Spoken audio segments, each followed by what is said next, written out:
4, transitions and effects. So here you guys can see when we play this back, it's kind of a rough transition between these two video clips.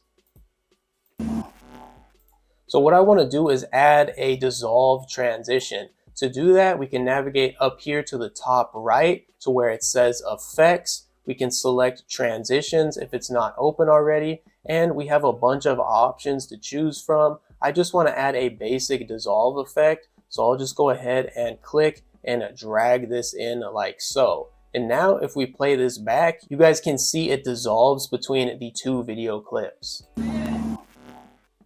And to adjust this, we can either just drag it right here within our timeline, but what I like to do is use the adjustment here within transitions, and I can just drag out duration to make it last longer, or I can even make it really short. Lastly, you also have a few more options like pan and zoom down here at the bottom. I've tried to use these before, but they are pretty buggy if you try and use them, so just keep that in mind if you give it a shot. Like right now, I'm clicking on it and it won't even let me open it. So it's really finicky as far as using this, and same thing with the auto reframe tool. And for now, I'll just go ahead and delete this transition.